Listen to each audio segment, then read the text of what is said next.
Aleluia, aleluia. Aleluia, aleluia. Graça e paz, graça e paz. Sejam todos bem-vindos. Amém, amém. Aleluia, Jesus. Aleluia, aleluia. Graça e paz, graça e paz. Sejam bem-vindos, bem-vindas. Aleluia. Aleluia, aleluia.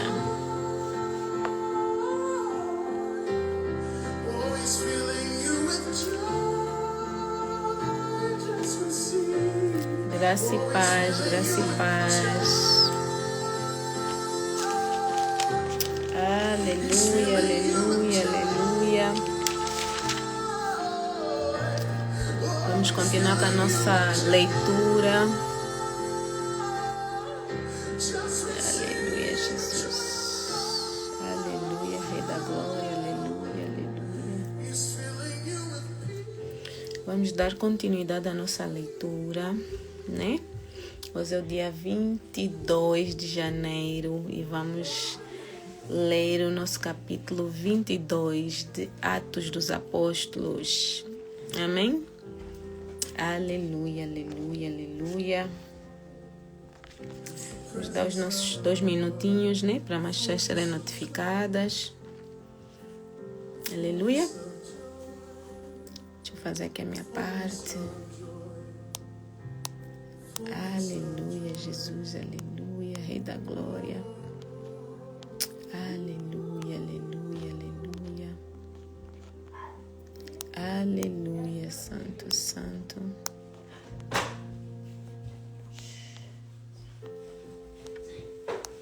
Aleluia, aleluia.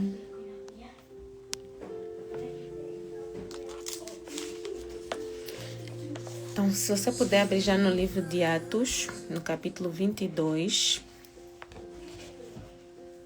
então nós vamos começar dentro de alguns minutinhos, amém?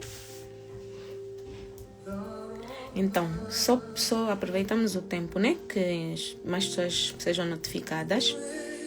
Então, eu queria explicar mais ou menos o que aconteceu no capítulo 21. Melhor, vou falar já das últimas partes, né, que é para podermos dar sequência, uma vez que já passamos um pouquinho da hora. Então,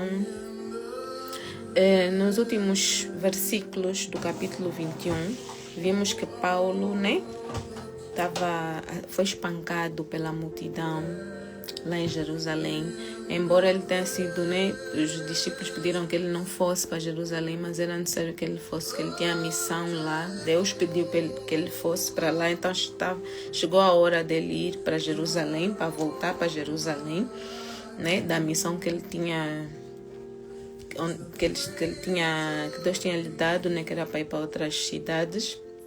Aí ele voltou para Jerusalém e houve lá mais uma situação, né?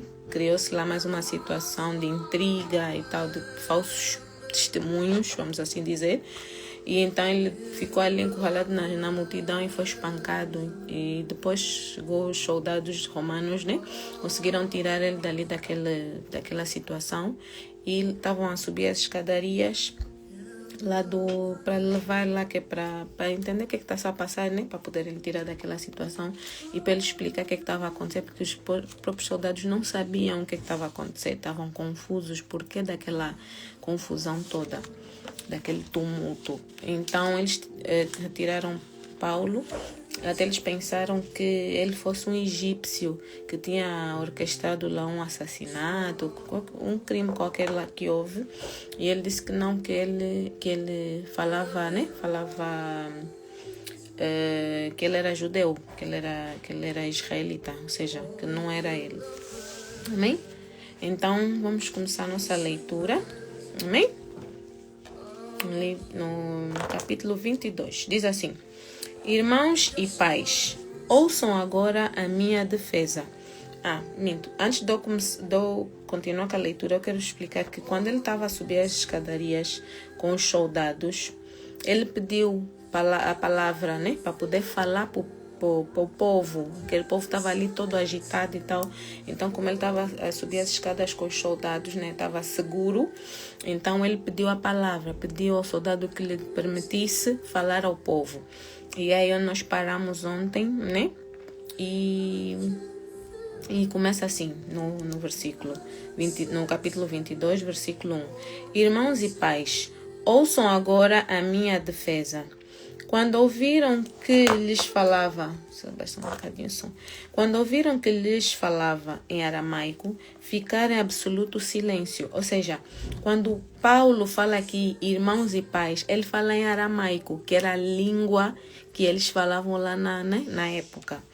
Então, quando ouviram que lhes falava em aramaico, ficaram em absoluto silêncio. Todos prestaram atenção no que Paulo estava a dizer. Então, Paulo disse, sou judeu, nascido em Tarso da Sicília, mas criado nesta cidade. Fui instruído rigorosamente por Gamaliel na lei de nossos antepassados, sendo tão zeloso por Deus quanto qualquer de vocês hoje. Persegui os seguidores deste caminho até a morte, prendendo tanto homens como mulheres e lançando-os na prisão, como podem testemunhar o sumo sacerdote e todo o sinédrio. Deles cheguei a obter cartas para seus irmãos em Damasco e fui até lá a fim de trazer estas pessoas a Jerusalém como prisioneiras para serem punidas. Ou seja, Paulo aqui está a falar à multidão que ele foi um dos perseguidores. Ele perseguia os novos convertidos, né? Os do caminho, vamos assim dizer. Então ele estava a se defender, né? A explicar como é que tudo aconteceu. Como é que ele chegou naquela posição de agora estar a falar para eles, estar a ensinar aos judeus e aos não-judeus, né? Então, aqui está a dizer que ele foi um perseguidor do caminho, dos novos cristãos, das pessoas que estavam a se converter ao cristianismo. Então, ele disse que, inclusive, ele foi ao Sinédrio pedir cartas de autorização para poder prender homens e mulheres. Amém? E aqui diz até perseguiu os seguidores deste caminho até a morte. Ou seja, inclusive também matou algumas pessoas. Amém? Prendendo tanto homens como mulheres, lançando-os na prisão. Amém? No 6 diz assim. Por volta do meio-dia, eu me aproximava de Damasco, quando de repente uma forte luz vinda do céu brilhou ao meu redor. Caí por terra e ouvi uma voz que me dizia, Saulo, Saulo, por que você está me perseguindo? Então perguntei, quem és tu, Senhor? E ele respondeu, eu sou Jesus, o Nazareno, a quem você persegue. Amém? Os que me acompanhavam viram a luz, mas não entenderam a voz daquele que falava comigo. Ou seja, o que ele está a dizer aqui? Que quando ele estava a caminho de Damasco, já com as cartas que ele tinha obtido do Sinédrio, né? Porque ele sabia que em Damasco também havia pessoas do caminho, pessoas novos convertidos a Jesus, né? Ele foi com as cartas a caminho de Damasco e de repente ele viu uma luz muito forte e uma voz que falava com ele, uma voz que lhe chamava, Saulo, Saulo, por que me persegues? Quando ele pergunta, mas quem és tu, né? Quem és tu, Senhor, que falas comigo? Porque ele ouvia a voz, viu a luz, mas não sabia, não entendia com quem ele estava a falar ou quem estava a falar com ele. E a voz, né, caiu, a pessoa, no caso, né, o brilho que ele via, respondeu a Paulo, eu sou Jesus, o Nazareno, a quem você persegue. Ou seja, o próprio Jesus, como se diz em pessoa, né? Apareceu para ele e lhe disse, eu sou Jesus, o Nazareno, a quem você persegue. Ou seja, você não está a perseguir só os meus, você está a perseguir a mim. Você está a perseguir diretamente a mim. E ele respondeu, eu sou Jesus o Nazareno a quem você persegue. Os que me acompanhavam, ou seja, as pessoas que estavam com Paulo, né? viram a luz, mas não entenderam a voz daquele que falava comigo. Ou seja, os acompanhantes, né, as pessoas estavam com Paulo, viram a luz, mas não ouviam, não entendiam a voz, como Paulo entendia. Assim perguntei: que devo fazer, Senhor? Disse o Senhor: levante-se, entre em Damasco, onde lhe será dito o que você deve fazer. Os que estavam comigo me levaram pela mão até Damasco, porque o resplendor da luz me deixara cego. Ou seja, Paulo perde a visão. Até esse ponto ele conseguia ver, mas quando aquela luz, né? Quando ele vê aquela luz, ele fica cego. Então, como os homens estavam com ele, prontos, não perderam a visão, vamos assim dizer, né? Conseguiram pegar nele, levar, lhe encaminhar até Damasco, onde ele já estava aí com uma missão. Mas aí Jesus já lhe dá outra missão. Amém? Um homem chamado Ananias, fiel seguidor da lei e muito respeitado por todos os judeus que ali viviam, veio ver-me e, pondo-se junto a mim, disse: irmão Saulo, recupere a visão. Naquele mesmo instante pude vê-lo.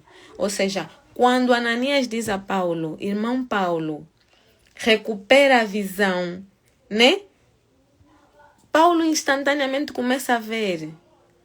Volta a ver. Bastou a palavra daquele homem e Jesus já tinha instruído, né, que este homem iria lhe receber. Então, esse homem fez esse milagre, né, através do Espírito Santo, e Paulo volta à visão.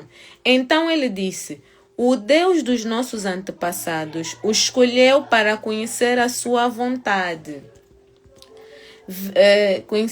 Para conhecer a sua vontade, ver o justo e ouvir as palavras de sua boca. Você será testemunha dele a todos os homens daquilo que viu e ouviu. E agora que está esperando, levante-se, seja batizado e lave os seus pecados. Mais uma vez aqui fala do batismo, né? Paulo foi batizado, né?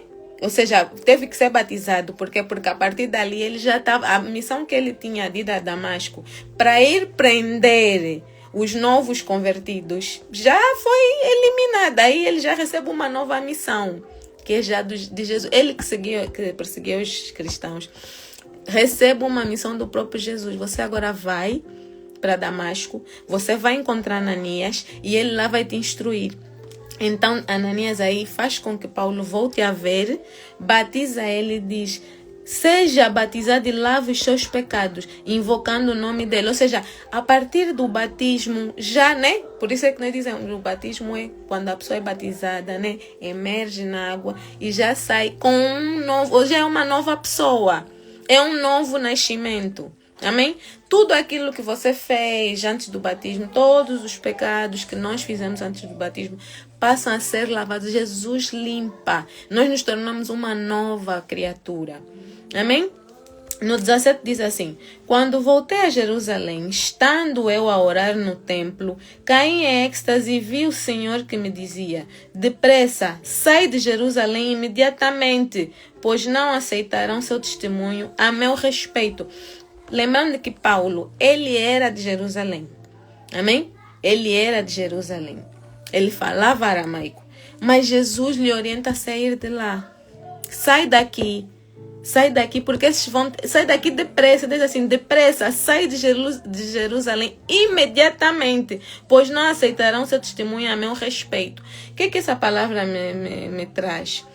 Que nem sempre, ou melhor dizer, na maior parte das vezes, nós não vamos ser aceitos no nosso próprio, na nossa casa, na nossa família, nas pessoas próximas a nós. Nós quando nos convertemos, né? As pessoas duvidam ainda, será mesmo, será que não? E quando você vai pregar, quando você vai falar, quando você vai falar de Jesus, dificilmente as pessoas próximas a ti vão te ouvir.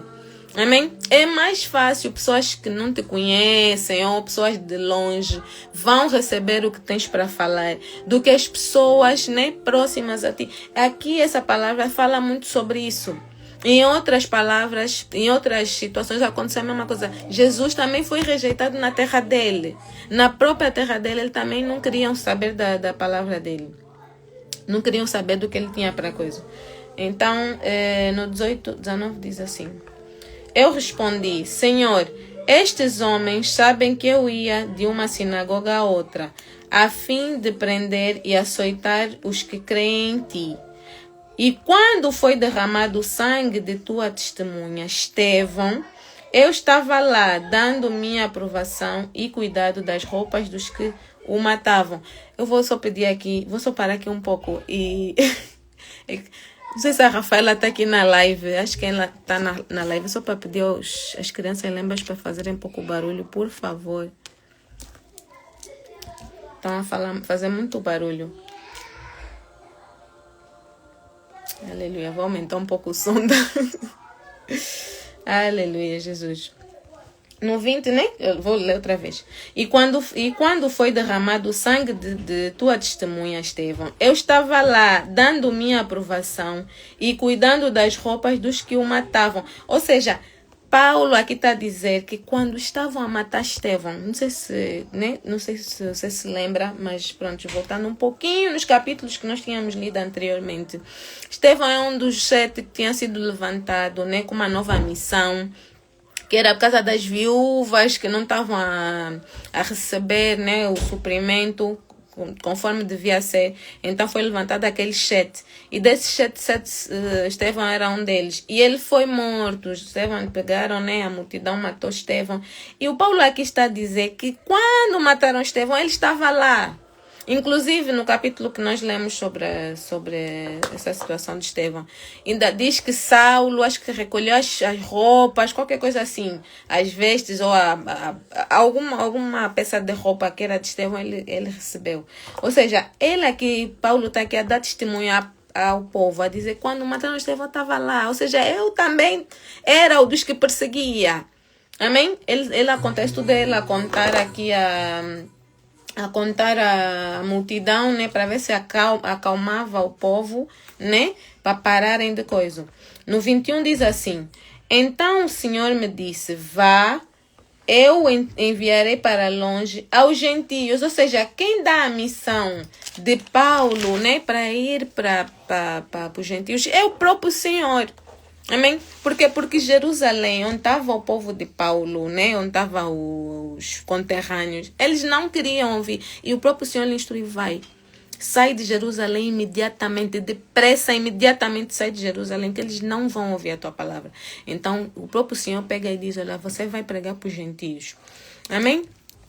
Aqui no 22 diz assim, a multidão ouvia Paulo, até que ele disse, então todos levantaram a voz e gritaram, tira esse homem da face da terra, ele não merece morrer, não merece viver. Isso é que é o povo a gritar ainda, ou seja, Paulo dá aquela explicação toda, contou toda aquela história, e eles ainda começaram a gritar, tira esse homem da face da terra, ele não merece viver. Estando eles gritando, tirando suas capas e lançando poeira para o ar, o comandante ordenou que Paulo fosse levado à fortaleza e foi açoitado e interrogado para saber por que o povo gritava daquela forma contra ele. Enquanto o amarravam a fim de açoitá-lo, Paulo disse ao centurião que ali estava, vocês têm o direito de açoitar um cidadão romano sem que ele tenha sido condenado. Paulo aqui aproveitou a situação, né? Que é para fazer essa pergunta, para ver se paravam com aquela injustiça.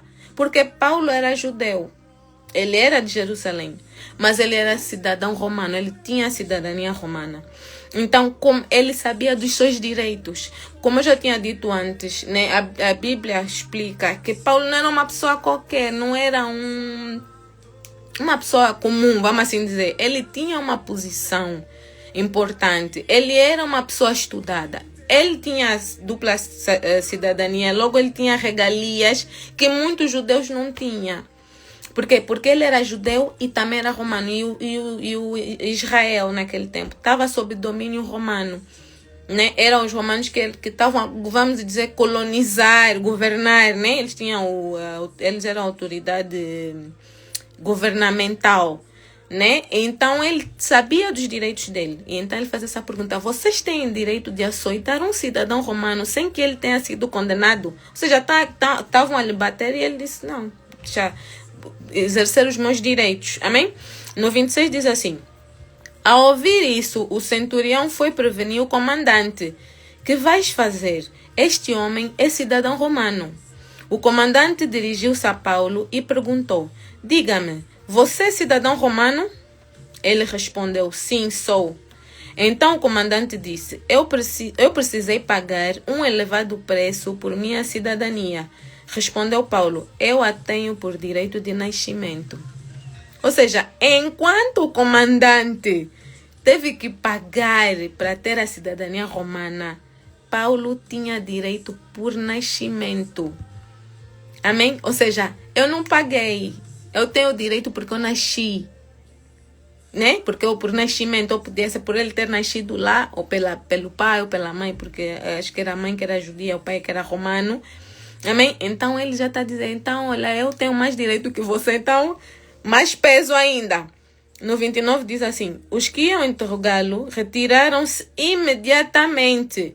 O próprio comandante ficou alarmado ao saber que havia prendido um cidadão romano.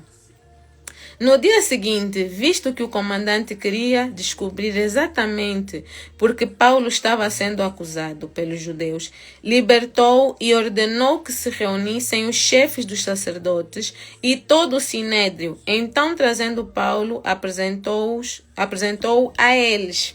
Amém? Ou seja, aí o que eles fazem? Bem, essa acusação que vocês estão aqui a fazer já não nos compete a nós, já era, porque era algo religioso, vamos assim dizer. Não era um problema do Estado, era um problema era um problema religioso, ou seja, o sinédrio, né? Os sacerdotes, os líderes religiosos é que tinham que resolver essa situação, tentar entender o que estava a passar, que eles sabiam, na verdade, no fundo, eles sabiam o que estava a passar. Eles não queriam essas novas leis, não queriam as novas regras, não queriam saber do que Jesus, né, veio trazer. Não queriam saber por quê? Porque acho que no fundo eles sabiam. Eu acho que no fundo eles sabiam que tudo que Jesus falou, tudo que fez, tudo era verdade. Só que eles não queriam dar o braço a torcer. Principalmente por quê? Porque eles eram os líderes religiosos. Imagina você hoje, tá lendo a Bíblia, começa a aprender bué de verdades que, tipo assim, até então você não sabia. Você sempre foi enganado. Ah, não, isso, aquilo. E você começa a aprender e a ver, não, afinal me enganaram. E você pega e vai confrontar o teu líder religioso. Você vai dizer: olha, eu li aqui na Bíblia que afinal isso não é bem assim como nós estamos a aprender aqui na igreja. Assim, dificilmente o líder religioso vai dar o braço a torcer e dizer: ei, é verdade, nós realmente estamos a fazer esse método porque isso. Eles não vão fazer isso. Ele vai pegar e vai dizer que você é, como é que se diz? É uma pessoa que quer criar confusão, quer gerar confusão na igreja. Se você for a pessoa certa, né? Estás com a verdade porque foste ler a Bíblia e estás a confrontar com a verdade, o líder sempre vai criar ali uma situação para te colocar como o vilão da história. Porque ele tem uma posição de líder e ele tem pessoas que lhe ouvem. Amém? Tem pessoas que segue aquilo que ele ensina, independentemente das pessoas irem ver se é verdade ou não, as pessoas seguem. Mas você abriu o olho e você, né, o Espírito Santo te abriu a visão, o entendimento, você foi ver que não bate certo. Então, eles, como eram os líderes religiosos e eles estavam a fazer as coisas erradas, Jesus veio lhes confrontar e dizer: vocês são hipócritas. Porque vocês pregam uma coisa e vocês próprios não fazem. Vocês têm as leis. Não é que as leis sejam erradas, mas vocês dito que ficam atrás do povo, ficam em cima do povo, para o povo fazer. Vocês deviam dar o exemplo, mas vocês não fazem. Ou seja, vocês ficam ali a fiscalizar quem faz, quem não faz. Mas vocês próprios não fazem. Amém? E Jesus veio lhes mostrar que a lei não foi abolida, não é que não é mais importante. A lei, vamos dizer assim, por palavras minhas, é como se fosse um código de conduta, né? Isso é errado, matar é errado, roubar é errado, né? Não deixa de valer essas regras, vamos assim dizer. Mas isso não salva. O que salva é Jesus. É através de Jesus que você é salvo. Então é isso que Jesus veio apresentar, mas eles Quer dizer, com aquela coisa de que não, nós é que temos a lei, nós é que sabemos, nós é que temos acesso às escrituras. Então, quem é você que está a vir aqui nos dizer que nós estamos errados? Então, esses mesmo é que criavam sempre essas confusões. Sempre que se levantava, que Deus levantasse algum homem de Deus, que é para poder estar ali, a ensinar o povo, a mostrar a verdade, a dizer, agora já não é assim, agora é assim. Eles próprios é que, como é que se diz? Geravam aquele tumulto. E depois, uns, né, como lemos ontem, uns estavam ali no tumulto, nem sabiam do que se tratava. Nem sabiam quem é que está a ser acusado, mas estão lá a agitar. Amém? Então, era complicada essa situação para os próprios romanos, vamos assim dizer. Quando eles foram tirar Paulo daquela situação, eles não sabiam do que se tratava, mas entenderam que tipo, o povo como tá a espancar ele, então vamos também lhe dar aqui uma chibatada para ver se ele confessa o que ele fez. Quando ele pega, eles confronta. É certo vocês estarem a açoitar um cidadão romano? Por quê? Porque ele conhecia os direitos dele. Ele sabia que não é normal. Quer dizer, a pessoa não foi julgada e já está a ser condenada. Amém? Aí ele confronta ele, diz, mas você é romano? Sim, sou romano. Mas também eu paguei para ser romano, para ter a nacionalidade. Ele diz, não, eu não paguei. Eu tenho direito por nascimento. Aí eles se veem numa posição onde, meu Deus, vamos ter problemas. Uma coisa é você estar a açoitar judeus, né? Judeus que não tem aonde correr, porque eles não tinham para onde correr. Se o romano segura um judeu para açoitar, não tinha que ele defendesse, né? Então, eles aí pegam e dizem, então temos que parar para não termos problemas com isso. Aí pegam e entregam de novo no judeu. Lá, vocês resolvam, porque isso é um problema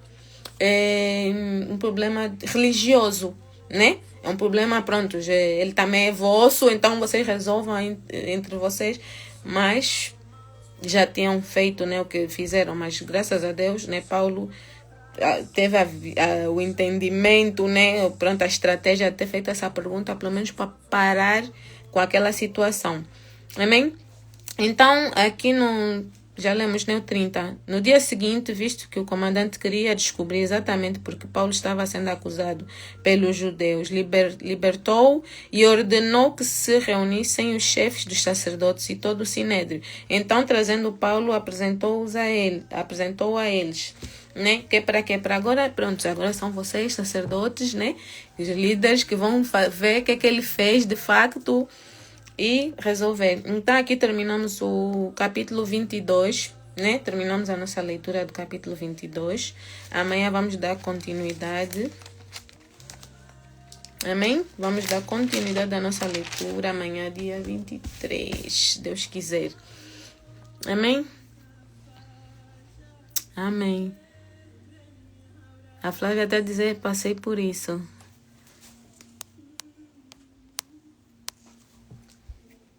Amém? Então é isso. Por hoje é tudo. Vamos terminar aqui.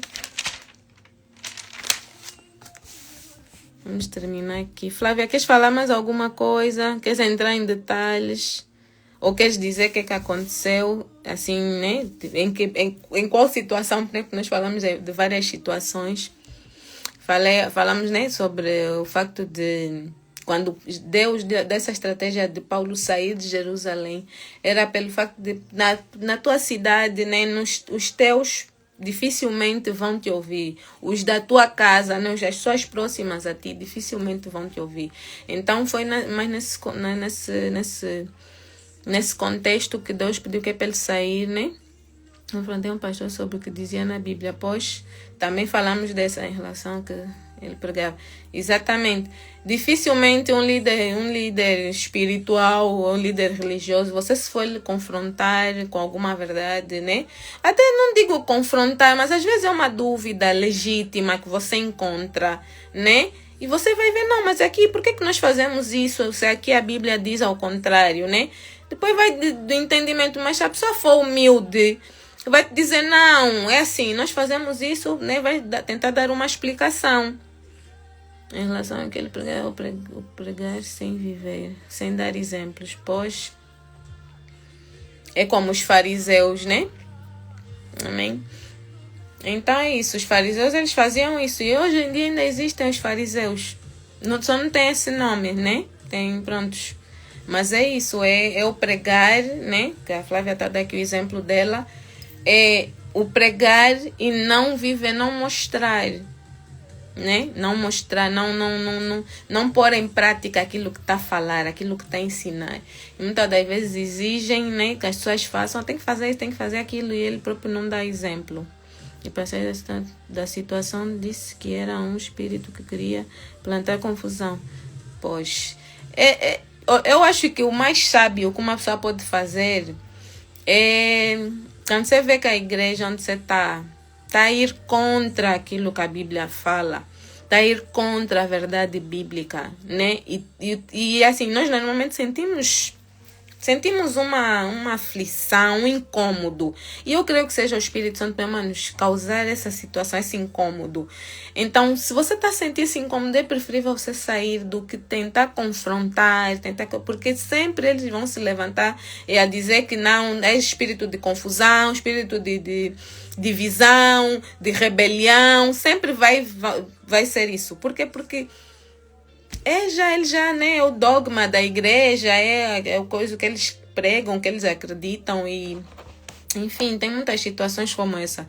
Eu acho que o melhor mesmo é a pessoa não estar bem numa igreja. Eu acho que também não é certo, né, ficamos a falar mal, aconteceu isso, acontece isso, e estão a fazer, e disse, né, eu também não acho muito certo. Por quê? Porque aí nós nos colocamos numa posição de julgar, e se nós estamos a nos colocar nessa posição de juiz, né? Deus aí também já vê, tipo, você até tinha razão, mas quando você já se coloca no meu lugar de Deus, que é o meu lugar de julgar, então já perdes um pouco a razão, tá sabendo? Então eu acho que o certo mesmo é a pessoa sair e procurar uma outra igreja. Mas o que eu tenho testemunhado nesses últimos tempos, e o Espírito Santo tem falado muito ao meu coração sobre esse pormenor de igreja, é que nós temos que nos firmar em Deus individualmente.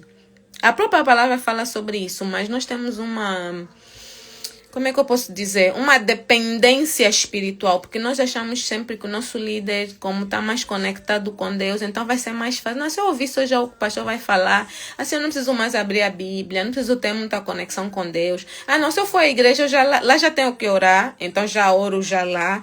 Lá como vão orar, louvar, então eu louvo já lá. Quando eu chegar em casa, faço o resto que eu tenho que fazer. Então, nós deixamos essa dependência espiritual para a igreja, ou seja, nós acabamos por ter uma necessidade muito grande pela igreja, porque nós estamos dependentes da igreja, ou seja, a igreja, se nós não formos na igreja, não vamos orar, não vamos ouvir louvor, não vamos ler a Bíblia, não vamos ter conexão com o Senhor. Então a igreja nós temos. Então o que o Espírito Santo tem falado ao meu coração é, nós temos que buscar isso no nosso particular, nós temos que estar tão firmados na rocha, que se eu não for à igreja hoje, eu não vou dizer que não vai me fazer falta, porque eu sou a favor da igreja. Eu sou a favor que a pessoa congregue. Eu acho que é muito importante que a pessoa fortaleça muito espiritualmente. Muito. A pessoa aprende, a pessoa convive com as pessoas, né?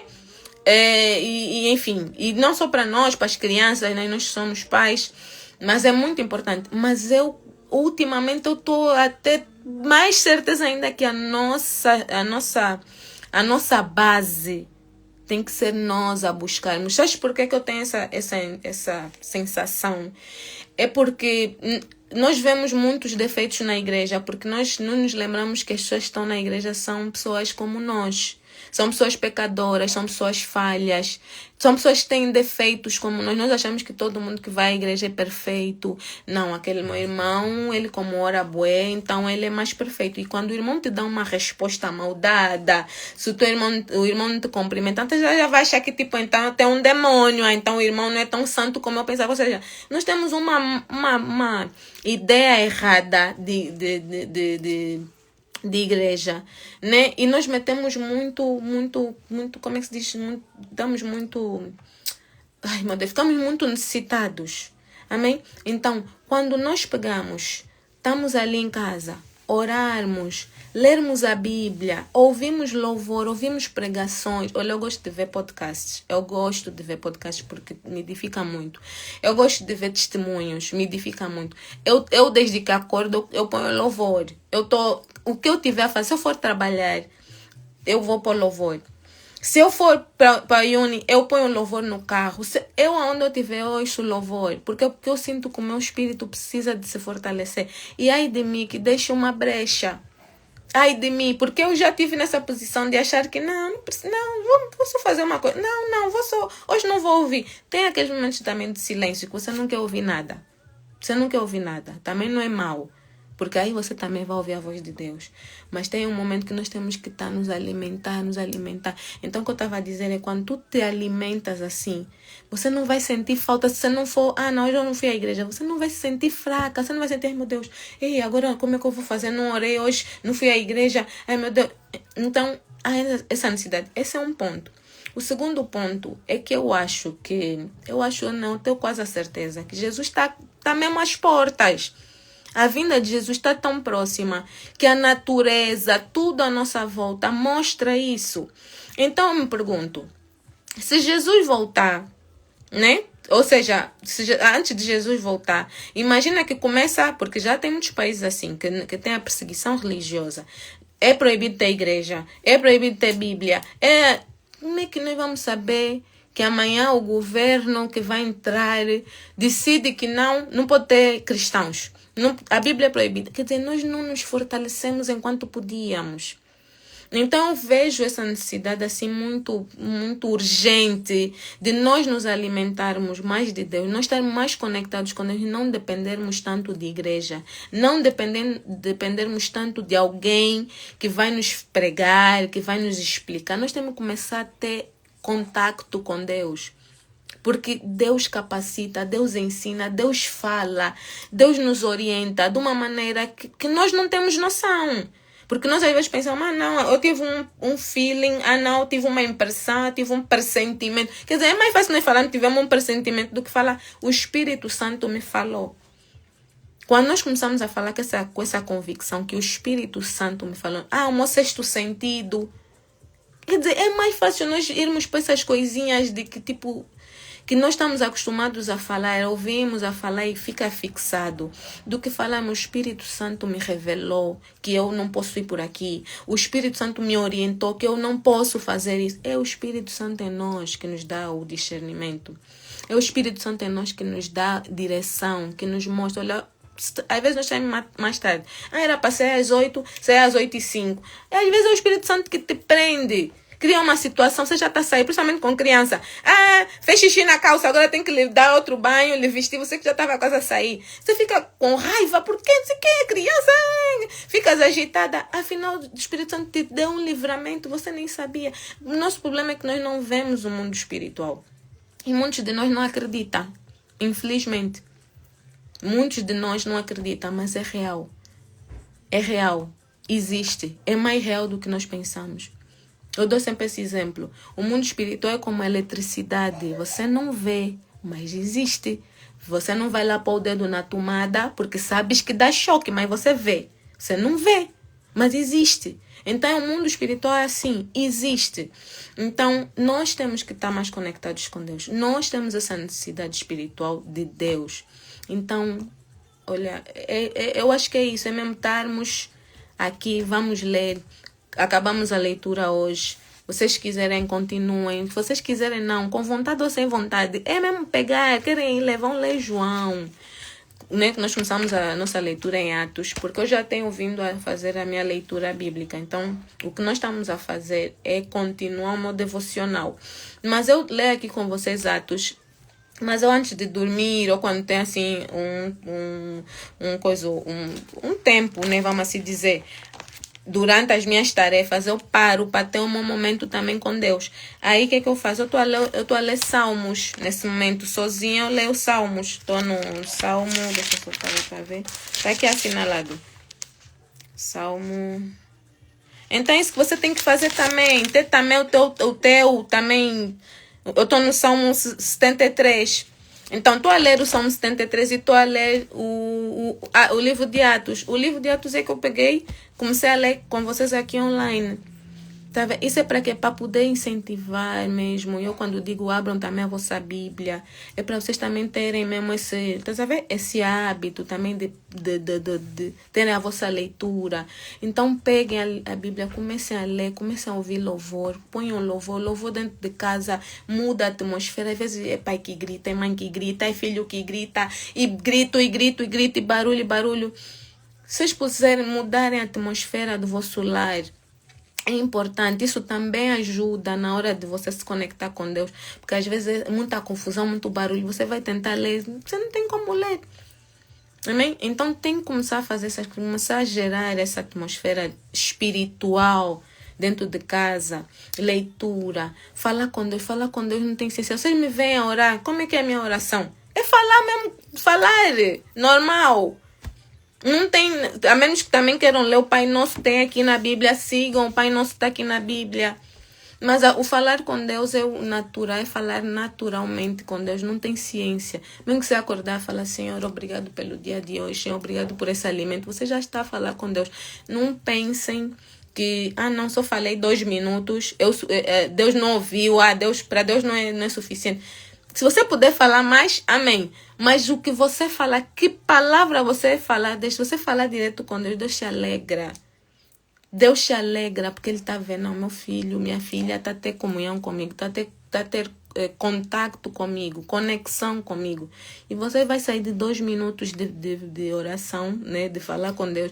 Vai para 5 minutos, vai para 10 minutos. Quando Deus conta, estás mesmo aí a falar com Deus. Está a lavar a louça, está a falar com Deus. Nem estás a dar conta, mas estás a falar com Deus. Então é assim, temos que nos fortalecer, porque vai haver muita igreja que vai falar coisa que não é bíblico. E depois as pessoas eu vejo que às vezes as pessoas defendem a placa da igreja de uma maneira que era bom que defendessem Jesus também assim, yeah? Quer dizer, nós estamos aqui a ler que os apóstolos foram apedrejados, foram açoitados, morreram para defender Jesus. Em momento algum aqui eles falaram, não, minha igreja não sei o quê. E olha que Paulo girou cidades, países, né, para pregar, e em nenhum momento ele disse, agora vou na igreja não sei quanto. Não tem. Tem igreja que é o nome da cidade, vou para Damasco, vou para lá as outras cidades. Mas nós aqui é um amor pela placa da igreja, que não estamos a conseguir defender Jesus com essa mesma força, com esse mesmo entusiasmo.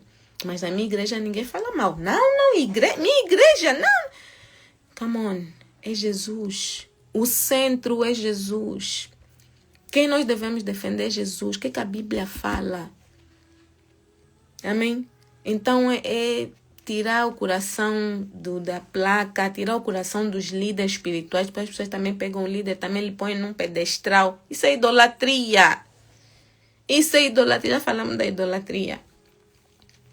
Já falamos sobre a idolatria. Então, tudo que você dá mais valor do que a Jesus, você está a idolatrar a coisa, a pessoa. Então, é Jesus, o foco é Jesus. Amém?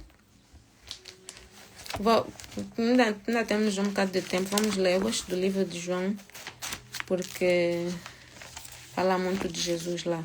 Então, se vocês puderem abrir em João, ainda temos um pouquinho de tempo.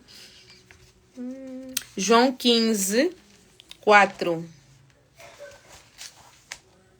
Só para reforçar essa palavra, que Jesus é que é o centro. Amém? Vamos defender Jesus, vamos bater, vamos levar bloco da cabeça por causa de Jesus, não é por causa de placa de igreja, porque a minha igreja não sei, minha igreja é que salva. Isso é antibíblico. Isso é antibíblico. Na minha igreja, só a minha igreja é que salva. Só os que são da minha igreja é que vão para o céu. Os que não são, meu Deus, onde é que as pessoas tiram essas coisas? Da onde é que as pessoas tiram essas informações e levam mesmo a sério? Sério mesmo. No capítulo 15 de João, diz assim, versículo 5. Eu sou a videira, vocês são os ramos. Se alguém permanecer em mim e eu nele, esse dará muito fruto. Pois sem mim, vocês não podem fazer coisa alguma. Quem disse isso foi Jesus.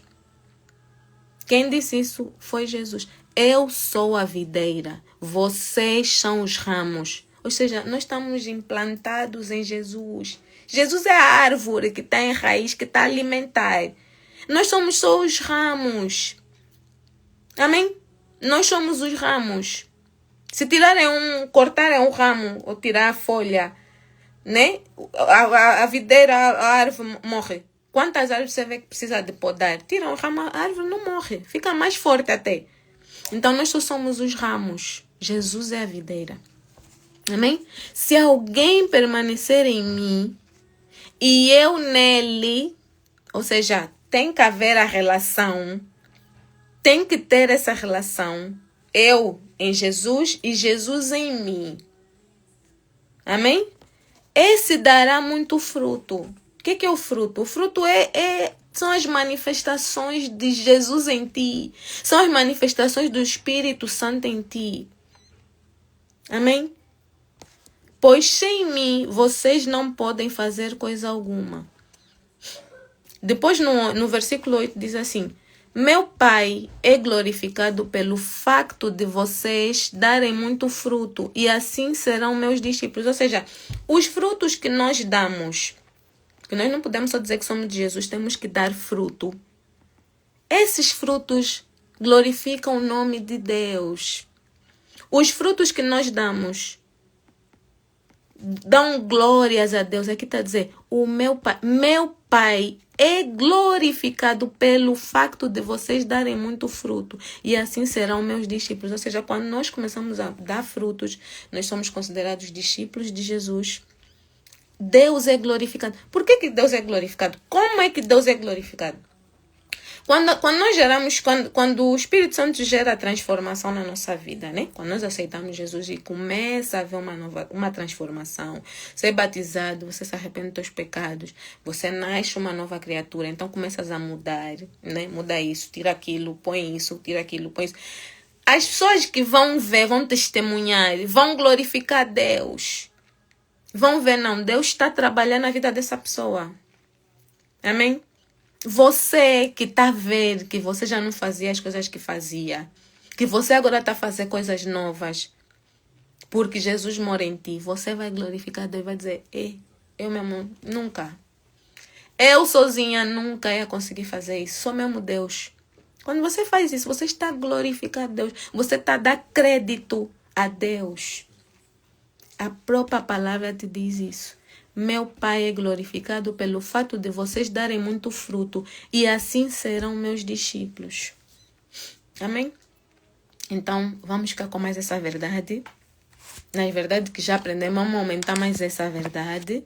Amém? E continuar a ter conexão com o Senhor. Continuar a aprender de Jesus, a aprender o que Ele fez, o que Ele nos orienta, o que temos que fazer, o que temos que deixar de fazer para o Pai ser glorificado, para que outras pessoas se convertam, porque é o testemunho. Nós aprendemos com Paulo, quando ele saía de um sítio para o outro e vinha contar, olha, aconteceu isso. As pessoas ficavam, né, com a fé mais fortificada, por saber que mais pessoas estavam a se voltar para Jesus. Então, é isso que os frutos do Espírito geram em nós. A transformação, né? Fruto do Espírito, mansidão, paz, domínio próprio. Ai, meu Deus, Senhor Jesus. Vamos continuar só a trabalhar aqui. Continua a dar mansidão, domínio próprio, paz, fé. Amém? Alegria. Isso tudo são frutos do Espírito. Amém? Ok, agora já está mesmo em cima da nossa hora. Vamos terminar a nossa live. Amanhã, se Deus quiser, a gente tá junto outra vez. Amém?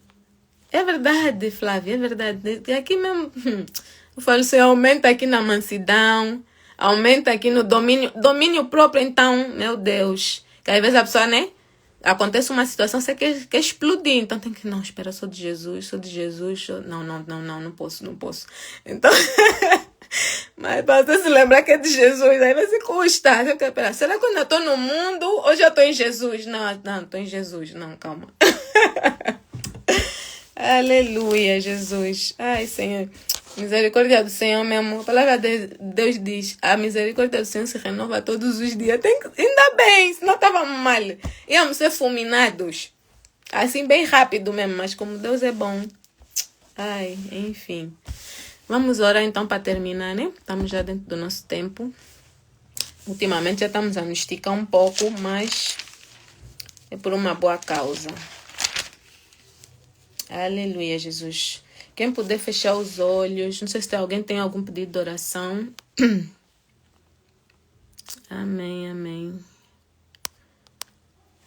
Senão vamos orar para terminar. Amém? Quem puder fechar os olhos. Quem não puder, só ouvir. Amém? Pai Santo, Pai querido, Rei da Glória, Senhor, te damos graça, Pai amado, pelo dia de hoje, meu Pai, pela noite de hoje, Senhor. Ebenezer, Senhor, porque até aqui o Senhor nos ajudou, Senhor. Até aqui, Pai amado, a Tua presença foi conosco, Senhor. Te pedimos, Pai amado, que sairemos da live, mas que a Tua presença não saia de nós. Que a Tua doce e bendita presença, Senhor, continue a se fazer presente, Pai amado, ao nosso lado, meu Pai, nos nossos corações, meu Pai. Continua, Senhor, a nos encher, meu Pai, da Tua palavra, meu Pai, da Tua verdade, Senhor. Que possamos, Senhor, gerar frutos, Pai amado, para a honra e glória do nome do Senhor, meu Pai. Para que o nome de Jesus seja glorificado, Senhor. Para que o Senhor, Pai amado, seja exaltado, meu Pai, dia e noite, Senhor. Graças te damos pelas nossas vidas, Senhor, pelas nossas famílias, meu Pai, por tudo que tens feito na nossa vida, Senhor. Em nome de Jesus, Pai amado, eu entrego a vida, Senhor, de cada pessoa aqui presente, meu Pai, cada filho teu, cada filha tua, meu Pai, aqui presente, meu Pai. E entrego também, Senhor, antecipadamente a vida das pessoas que irão ver a live mais tarde, Senhor. Toma, meu Pai, cada um nas tuas santas e benditas mãos, meu Pai. Cobre as casas, meu Pai, cobre os bens dessas pessoas, Senhor, com teu manto sagrado, Senhor, e torna-os invisíveis os olhos do mal, Senhor. Que a tua doce e bendita presença, meu Pai, continue, meu Pai, a gerar frutos na nossa vida, meu Pai, a gerar transformação, meu Pai, de caráter, de mentalidade, Senhor, para a honra e glória do teu santo e bendito nome, Senhor. Assim nós oramos em nome de Jesus. Amém, amém e amém. Aleluia, Jesus. Glória, glória, glória. Amém? Fiquem todos na paz do Senhor. Se Jesus não voltar, a gente estará junto amanhã de novo. Amém? Ponham já lembrete nos vossos telefones, porque o Instagram para notificar é uma benção. É uma benção. Então, amém? Fiquem com Deus. Um beijo grande. Beijo.